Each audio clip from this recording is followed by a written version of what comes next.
Assalamualaikum warahmatullahi wabarakatuh. Kami di sini mempresentasikan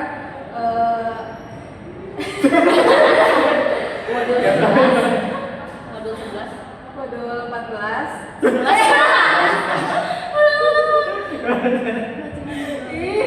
Sama aja. Udah bicara. Gua nggak ketawa nih. Gua udah ketawa. Assalamualaikum warahmatullahi wabarakatuh. Kami di sini ingin mempresentasikan modul 11. Perkenalkan, nama saya Sofi Salsabila. Nama saya Sarifah Febriani. Nama saya Muhammad Fairul Nizar. Nama saya Rabi Maulana Abdillah. Nama saya Rena Anggaini. Nama saya Muhammad Riki Pratama. Oke, di sini akan dimulai oleh rekan saya.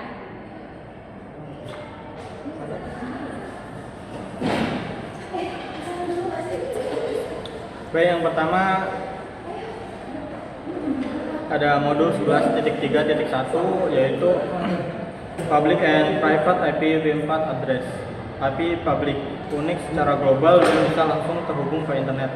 Kemudian ada IP private, hanya untuk jaringan lokal dan tidak bisa diurutkan ke internet.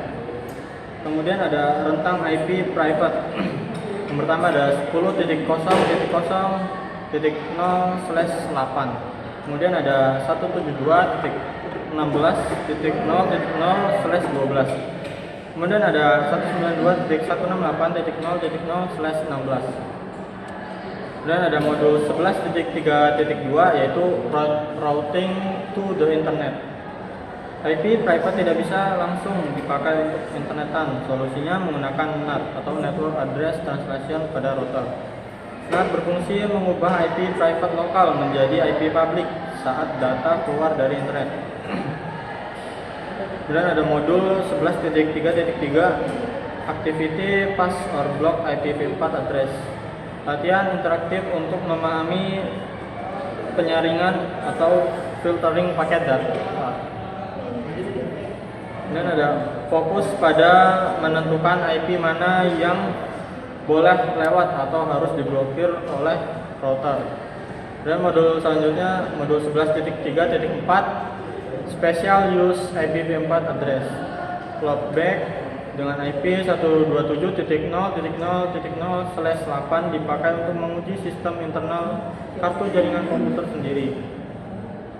Nah, ada link lokal dengan IP 169.254.0.0/16. IP otomatis yang muncul saat komputer gagal mendapatkan IP dari server DHCP. Kemudian ada modul 11.3.5 Legacy Classful Addressing. Sistem pembagian kelas IP lama sebelum adanya sistem CEDR atau subnetting modern. Kelas ABC dipakai untuk alamat host jaringan besar menengah kecil. Kelas D dipakai khusus untuk komunikasi multicast. Kelas E dicadangkan untuk eksperimen dan penelitian. Modul selanjutnya 11.3.6 Assignment of IP Address. Distribusi IP public dilakukan secara bertingkat, yaitu IANA, RIR atau regional, ISP penyedia internet, dan pengguna akhir. Selanjutnya 11.3.7 Activity Public or Private IPv4 Address. Latihan interaktif untuk menguji pemahaman teori. Kemudian ada berisi kuis untuk membedakan mana alamat IP yang termasuk dan mana yang private. Oke. Materi selanjutnya akan dilanjutkan oleh rekan saya. Udah langsung aja.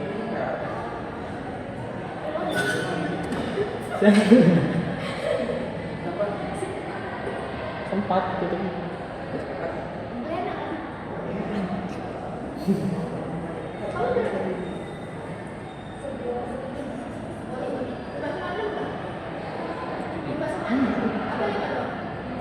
Selanjutnya saya akan menjelaskan chapter 11.4.1 Domain siaran dan segmentasi. Domain siaran merupakan sekumpulan perangkat dalam satu jaringan yang menerima lalu lintas siaran atau broadcast. Pada LAN Ethernet, siaran digunakan oleh protokol seperti ARP untuk mencari alamat MAC berdasarkan alamat IP versi 4 serta oleh DHCP untuk menemukan server DHCP. Switch akan meneruskan paket siaran ke seluruh port selain port asal sehingga semua perangkat dalam domain siaran menerima paket tersebut. Berbeda dengan switch, router tidak meneruskan paket siaran ke antarmuka lain. Oleh karena itu, setiap antarmuka router membentuk domain siaran yang berbeda sehingga lalu lintas siaran hanya beredar pada jaringan lokal di tempat siaran tersebut berasal. 11.4.2 masalah dengan domain siaran yang besar. Domain siaran yang terlalu besar dapat menurunkan kinerja jaringan karena semakin banyak host yang semakin banyak pula lalu lintas siaran yang dihasilkan. Setiap perangkat harus menerima dan memproses paket siaran tersebut sehingga penggunaan sumber daya jaringan meningkat dan komunikasi menjadi lebih lambat.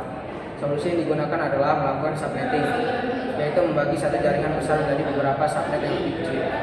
Dengan pembagian ini, siaran hanya beredar dalam subnet masing-masing, sehingga tidak menyebar ke subnet lain. Proses subnetting dilakukan dengan memperpanjang prefix jaringan menggunakan sebagian bit host untuk membentuk subnet baru. 11.4.3 Alasan segmentasi jaringan. Segmentasi jaringan melalui subnetting bertujuan mengurangi lalu lintas siaran sehingga kinerja jaringan menjadi lebih baik. Selain meningkatkan efisiensi, subnetting juga memudahkan administrator menerapkan kebijakan keamanan dengan mengatur subnet mana yang dapat saling berkomunikasi serta membatasi dampak gangguan akibat kesalahan konfigurasi. Kerusakan perangkat atau serangan. Administrator dapat mengelompokkan perangkat dan layanan ke dalam subnet yang berbeda sesuai kebutuhan organisasi. Oleh karena itu, pemahaman mengenai subnetting menjadi keterampilan dasar yang penting bagi setiap administrator jaringan dalam merancang dan mengelola jaringan secara efektif. Selanjutnya akan dijelaskan oleh teman saya. Lanjut ke chapter 11.5 yaitu subnet and IP versi 4 network, yaitu dia proses membagi satu jaringan besar menjadi beberapa jaringan yang lebih kecil. Tujuannya agar menggunakan alamat IP lebih efisien, jaringan lebih rapi dan mengurangi kecepatan lalu lintas data. Terus chapter 11.5.1 subnet on and octet boundary, yaitu subnet dibuat tepat di batas oktet 8 bit, perhitungannya lebih mudah karena perubahan terjadi per 8 bit, contohnya itu 192.168.0.0/24 dibagi menjadi beberapa jaringan, misalnya prefixnya /25 atau /26. Terus di sini 11.5.2 subnet within on octet boundary. Subnet dibuat di dalam satu oktet, bukan tempat di batasannya. Menggunakan sebagai bit host sebagai bit network, membutuhkan perhitungan subnet mask dan jumlah host. Lanjut ke 11.5.3 subnet mask, yaitu berfungsi membedakan bagian network ID dan host ID pada alamat IP, contohnya 255.255.255.0 dengan prefixnya /24. Lanjut ke 11.5.4 magic number, yaitu dia digunakan untuk menentukan jarak antar subnet. Rumusnya itu 256, yaitu nilai subnet masknya. Terus lanjut ke 11.5.5 paket tracer, yaitu latihan membuat subnet dan menguji koneksi menggunakan Cisco tracer. Terus lanjut ke chapter 11.6 yaitu subnet /16 dan /8 prefix. Yaitu materi ini tentang subnetting pada jaringan yang lebih besar, yaitu prefix 16 dan prefix 8. Terus lanjut ke 11.0.1 create subnet with prefix 16, membagi jaringan dengan prefix /16 menjadi beberapa subnet yang lebih kecil, contohnya 172.116.0.0 itu prefixnya 16. Terus ke chapter 11.6.2 create 100 number with prefix 16, menentukan jumlah bit yang dipinjam agar menghasilkan minimal 100 subnet. Lanjut ke 11.6.3 create 1000 subnet with 8 prefix. Prefix 8 memiliki banyak host sehingga bisa dibagi menjadi ribuan subnet. Lanjut ke 11.6.4 subnet across multiple octet. Subnetting dilakukan pada lebih dari satu oktet sehingga perhitungannya lebih kompleks. Lanjut ke 11.6.5 calculate the subnet mask, yaitu menghitung subnet mask berdasarkan jumlah subnet atau jumlah host yang dibutuhkan. Mungkin itu aja. Lanjut ke chapter 1.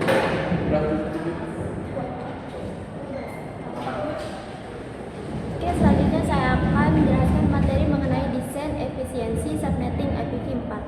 Pertama, pada bagian subnet privat vs publik.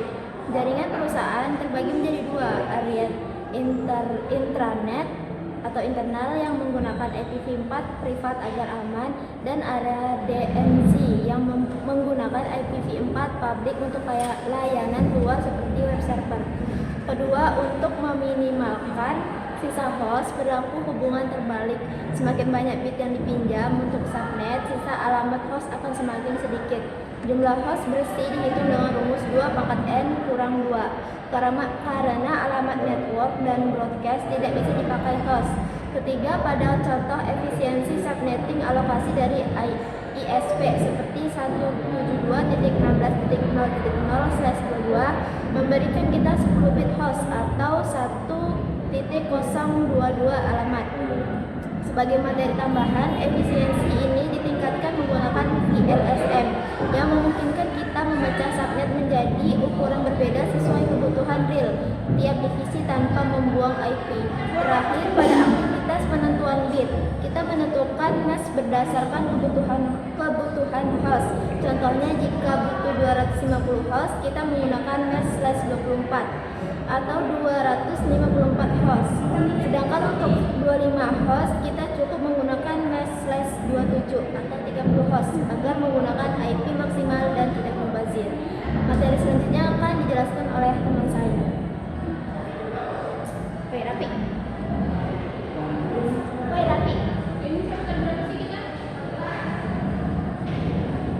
Selanjutnya adalah 11.8.1, yaitu unit address on one subnet. Pembatasan alokasi alamat IP pada jaringan WAN terjadi karena ketidakfleksibelan antara metode subnetting tradisional yang mengharuskan penggunaan satu subnet mask seragam di seluruh segmen. Akibat aturan baku ini, sebuah subnet yang dialokasikan untuk tautan antar router WAN akan membuang 8 alamat IP secara sia-sia karena jalur tersebut sebenarnya hanya membutuhkan 2 alamat IP host.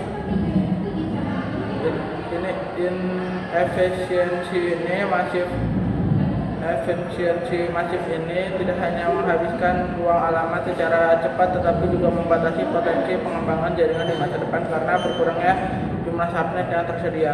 Selanjutnya 11.8.4 VLSM atau merupakan solusi modern yang memungkinkan pembagian ruang alamat jaringan menjadi beberapa subnet dengan ukuran bervariasi sesuai kebutuhan real setiap segmen host.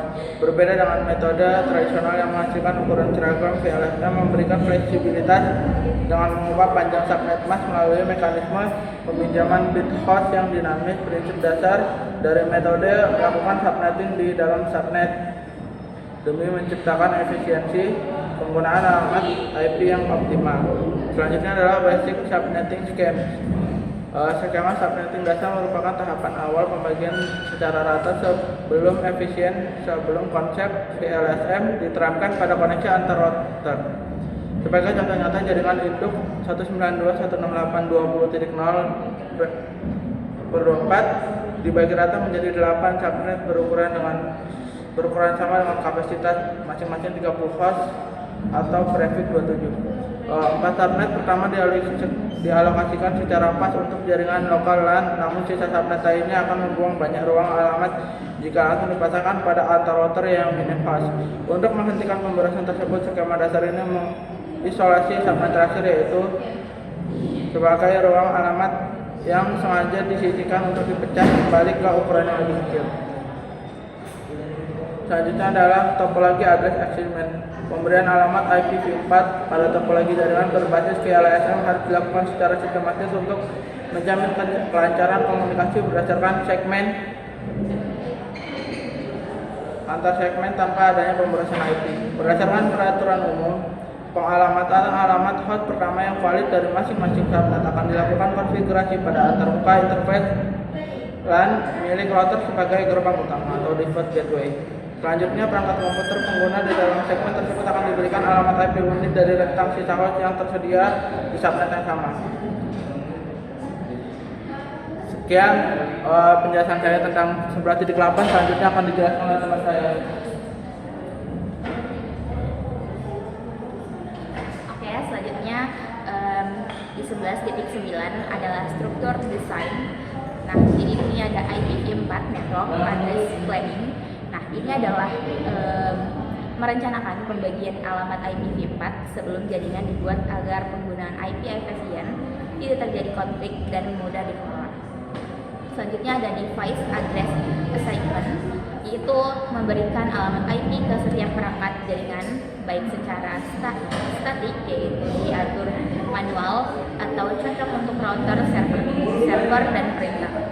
Lalu ada DHCP yang diberikan otomatis, cocok untuk PC atau laptop pengguna. Nah, di sini ada VLSM Design and Implementation Practice, yaitu menerapkan VLSM di Cisco Packet Tracer, mulai dari membagi subnet, mengkonfigurasi IP pada perangkat hingga menguji koneksi menggunakan PIN. Jadi inti dari materi yang saya bacakan yaitu rencana pembagian IP, yaitu memberikan IP ke setiap perangkat dengan benar menggunakan VLSM agar alamat IP lebih hemat, lalu menguji koneksi untuk memastikan jaringan berfungsi dengan baik. Nah, sekian dari materi yang saya dapat bacakan.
Enggak di-pause dulu lagi.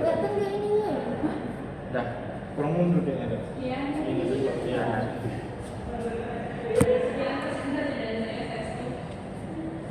Ya. Sekian presentasi dari kami. Saya minta maaf bila ada salah perkataan atau perbuatan. Saya akhiri, wassalamualaikum warahmatullahi wabarakatuh.